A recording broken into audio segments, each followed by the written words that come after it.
Hello everyone, it's that time of the year. From the Vault, Transform. The latest in the series From the Vault. And if you don't know this by now, they release it annually. Last year we had From the Vault Lore, as you can see here. Yeah, people weren't that happy about most of those cards, but I was. I really liked it. And now we have From the Vault Transform, and I think this is going to be a wonderful box. So once again we get one of those beautiful boxes, and yeah, on the inside we have 3 of the cards that are in the box. Let's open it up, see what we get. So, first of all, we get, sort of a poster. No, it's just a double-sided, sheet with descriptions for the cards, what they are, what the lore is about them, and sometimes they have put some information about the cards, when they were played, by whom they were played, etc., etc. So, alright. And then for the cards themselves, 3 packages as usual. And we have a dice. Oh, let's focus. Yeah. Okay. It's nothing too special, it's just a blue dice. Now then, on to the cards. Let me readjust the camera. Right, there we are. And we are going to start with the first one, the Delvar of Secrets.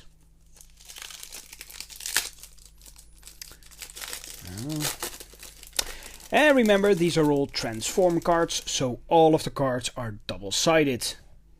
That is really beautiful. As you can see, the card isn't centered correctly, but it doesn't matter. It's only a tiny part. So, Delvar of Secrets. It's a creature, human wizard, a 1/1 for 1, and at the beginning of your upkeep, look at the top card of your library. You may reveal that card. If an instant or sorcery card is revealed this way, transform Delvar of Secrets.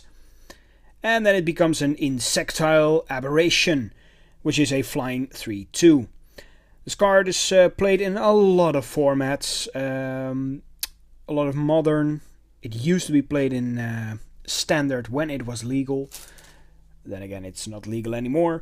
And it has some new art compared to the old one. Nice indeed. Next up we have Gisela, the Broken Blade. For 4 mana, we have a 4/3 flying, first strike, and lifelink. And at the beginning of your end step, if you both own and control Gisela the Broken Blade and a creature named Brenna the Fading Light, exile them, then meld them into Brisella, the Voice of Nightmares. Yes, and then it becomes this. Oh, look at that. Oh, I love the shining on this one. And we're going to keep this one separate because the other side is in here as well. Next up, the most expensive card of the set, Jace, Vryn's Prodigy. And probably one of the cards that is still used today, heavily in modern. It's a creature. For 2 mana we get a 0/2, a human wizard. And if you tap it, you can draw a card, then discard a card. If there are 5 or more cards in your graveyard, exile Jace, Vryn's Prodigy, then return him onto the battlefield transformed under his owner's control. And then it becomes a Planeswalker, Jace, Telepath Unbound, with 5 loyalty. And it already uses the legendary type over here, which of course was introduced in the latest set Ixalan. And these, all the way back from Magic Origins, didn't have that rule yet. So, what does it do? His +1. Up to 1 target creature gets -2, -0 until your next turn. -3 is you may cast target instant or sorcery card from your graveyard this turn. If that card would be put into the graveyard this turn, exile it instead. And -9, you get an emblem with whenever you cast a spell, target opponent puts the top 5 cards of his or her library into his or her graveyard. Alright. Next up, also from the same cycle, Kithion, the Hero of Akros. It's a human soldier for 1 white, and it's a 2/1. And at the end of combat, if Kithion, the Hero of Akros, and at least 2 other creatures attacked this combat, exile Kithion, then return him to the battlefield transformed under his owner's control. And for 3 mana you can make him indestructible until end of turn. And then Kithion transforms into Gideon, Battle Forged. Yeah, this is the leader of the Gatewatch, you can say. 3 loyalty. His +2 ability, up to 1 target creature an opponent controls attacks Gideon, Battle Forged, during its controller's next turn if able. His +1 is until your next turn, target creature gains indestructible, untap that creature. And as a 0 ability until end of turn, Gideon, Battle Forged becomes a 4/4 human soldier creature with indestructible. That's still a planeswalker. Prevent all damage that would be dealt to him this turn. Right. And finally we have Nyssa, the Vastwood Seer, also from the Magic Origins Planeswalker cycle. For 3 mana we get a 2/2 Elf Scout. When Nyssa, Vastwood Seer, enters the battlefield, you may search your library for a basic forest card. Reveal it, put it into your hand, then shuffle your library. Whenever a land enters the battlefield under your control, if you control 7 or more lands, exile Nyssa, then return her to the battlefield transformed under her owner's control. And then it becomes Nyssa, the Sage Animist. 3 loyalty, +1 ability, reveal the top card of your library. If it's a land card, put it onto the battlefield, otherwise put it into your hand. -2, create a legendary 4/4 green elemental creature token named Ashaya, the Awoken World. And -7, untap up to 6 target lands. They become 6/6 elemental creatures. They're still lands. That's very nice. Alright, next up the package with the Huntmaster of the Fells. Remember that card from back in the days? The original Innistrad block. It was, oh wow, this is one solid block of cards. That's probably because the back is printed as well, which is actually quite hard for wizards to do. But then again, the cards aren't damaged. That is good. Or else I would have returned them. Right, Huntmaster of the Fells. Yeah, originally from Innistrad. I remember this card being one of the top 3 cards from that set, and I traded it away instantly when I got one way back because it was worth some money. And now I have one again. Hooray! So, Huntmaster of the Fells. For 4 mana we have a 2/2 human werewolf, and whenever this creature enters the battlefield or transforms into Huntmaster of the Fells, create a 2/2 green wolf token and you gain 2 life. And at the beginning of each upkeep, if no spells were cast last turn, transform Huntmaster of the Fells, and it transforms into Ravager of the Fells, a 4/4 werewolf with trample. Whenever this creature transforms into Ravager of the Fells, it deals 2 damage to target opponent and 2 damage to up to 1 target creature that player controls. At the beginning of each upkeep, if a player casts 2 or more spells last turn, transform Ravager of the Fells. Nice. Next up, from a more recent set, the Shadows over Innistrad, Archangel Avacyn. For 5 mana we have a 4/4 flash that has also flying and vigilance, and whenever she enters the battlefield, creatures you control gain indestructible until end of turn. When a non-angel creature you control dies, transform Archangel Avacyn at the beginning of the next upkeep, and then it becomes this Avacyn the Purifier. Look at her bloody wings. It's a 6/5 angel with flying. When this creature transforms into Avacyn the Purifier, it deals 3 damage to each other creature and each opponent. Nice. Next up, from Ixalan, we have Arguel's Bloodfast. I actually already have 3 of these, so this makes a play set. That's not too bad. It sees some play in Standard, I believe. I believe 2 Standard decks that play this, so that's good. Yeah, for 2 mana, we have a Legendary Enchantment. For 2 mana, you can pay 2 life, draw a card. At the beginning of your upkeep, if you have 5 or less life, you may transform Arguel's Bloodfast into the Temple of Aklazots, the legendary land. Taps for black, or tap, sacrifice a creature. You gain life equal to the sacrificed creature's toughness. Sweet. Next up, a Planeswalker again. Arlene Court. For 4 mana, we have a 3 loyalty Planeswalker that has +1 until end of turn. Up to 1 target creature gets +2/+2 and gains vigilance and haste.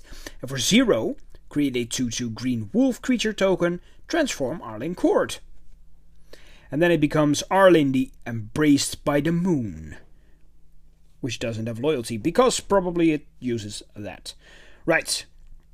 +1 ability. Creatures you control get +1/+1 and gain trample until end of turn. -1, Arlene Embraced by the Moon deals 3 damage to target creature or player. Transform Arlene Embraced by the Moon. So it flips back and forth, just like the Huntmaster of the Fells. Just like a werewolf, which she is. And for -6, you get an emblem with creatures you control have haste and the ability tap. This creature deals damage equal to its power to target creature or player. It's not too bad. And for this pack, finally, we have the Bloodline Keeper, which is a vampire, also from the original Innistrad. For 4 mana, we have a 3/3 flying. If you tap it, create a 2/2 black vampire creature token with flying. For 1 black, transform Bloodline Keeper. Activate this ability only if you control 5 or more vampires. And then it becomes the Lord of Lineage, which is a 5/5 flying vampire. Other vampire creatures you control get +2/+2. And if you tap it, you can create a 2/2 black vampire creature token with flying. Final pack. The pack with Liliana in front of it. Also one of the Magic Origins Planeswalkers. And again, these cards are a bit stuck together. Right, Liliana, the Defiant Necromancer, which of course starts here. Liliana, Heretical Healer. For 3, we have a Human Cleric with lifelink. That's a 2/3. Whenever another non-token creature you control dies, exile Liliana, Heretical Healer, then return her to the battlefield transformed under her owner's control. If you do, create a 2/2 black zombie creature token. Then it becomes Liliana, the Defiant Necromancer. Starting off with 3 loyalty, her +2 is each player discards a card. -X, return target non-legendary creature with converted mana cost X from your graveyard to the battlefield. And -8, you get an emblem with, whenever a creature dies, return it to the battlefield under your control at the beginning of the next end step. Next up, we have Brenna, the Fading Light. Yes, I promise you guys she was in here. For 7, we have a 5/7 creature, flying and vigilance, and whenever you cast Brenna, the Fading Light, you may return target angel or human creature card from your graveyard to the battlefield, which makes it a little bit easier to combine these two because this is an angel as well. And then if these two are in play, remember we get Gisela, the Voice of Nightmares. We get a 9/10 legendary Eldrazi angel, which is flying, first strike, vigilance, lifelink. Your opponents can't cast spells with converted mana cost 3 or less. Sweet. Next up, we have the last one of the cycle for the Magic Origin Planeswalkers, Chandra, the Fire of Kaladesh. It's a 2/2 legendary human shaman for 3. And whenever you cast a red spell, untap Chandra, Fire of Kaladesh. If you tap Chandra, Fire of Kaladesh, deals 1 damage to target player. If Chandra has dealt 3 or more damage to this turn, exile her, then return her to the battlefield transformed under her owner's control. And then we get this awesome Chandra, the Roaring Flame. Starting off with 4 loyalty, Her +1 ability is deal 2 damage to target creature, player. -2, deal 2 damage to target creature. And -7 has Chandra, the Roaring Flame, deals 6 damage to each opponent. Each player dealt damage this way gets an emblem with, at the beginning of your upkeep, this emblem deals 3 damage to you. Nice. Then we have an equipment. This is from Dark Ascension, also the old Innistrad block. Elbrus, the Binding Blade. For 7 mana, we get a legendary artifact equipment, like I said. Equipped creature gets +1/+0, and when it deals combat damage to a player, unattach Elbrus, the Binding Blade, then transform it. And it only equips for 1. Then if it transforms, you'll get a demon. Withengar Unbound. A 13/13 flying, intimidate, trample.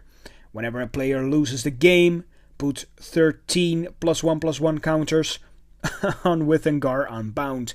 Wow, that is sick. I have this card. I just never paid any attention to this. This is an excellent card for Commander. That's very, very fun. I think I might play that soon. And yes, the last one of the box, Garruk Relentless. Also one of the cards from Innistrad, which I sold a long, long time ago. This card, I am glad I have it again. It's a Planeswalker, 3 loyalty for 4. And when Garruk Relentless has 2 or fewer loyalty counters on him, transform him. For 0, it deals 3 damage to target creature. That creature deals damage equal to its power to him. And for the other one is also 0. Create a 2/2 green wolf creature token. But if it transforms, we'll get Garruk, the Veil Cursed. Counts as black and green all of a sudden. And it has 2 abilities. +1, create a 1/1 black wolf creature token with Death Touch. And -1, sacrifice a creature. If you do, search your library for a creature card, reveal it, put it into your hand, then shuffle your library. And -3, creatures you control gain trample and get +X/+X until end of turn, where X is the number of creature cards in your graveyard. Alright, that's it. My throat is dry from all the speaking, but we have a very nice pile of cards. 15 in total, I believe. Let's be sure. Yes, 15 in total. Look at that. Oh, look at the foil. And if you turn it around, it doesn't matter. Oh, more foil. Beautiful. Beautiful. So, thank you all for watching, and see you guys next time. Bye-bye.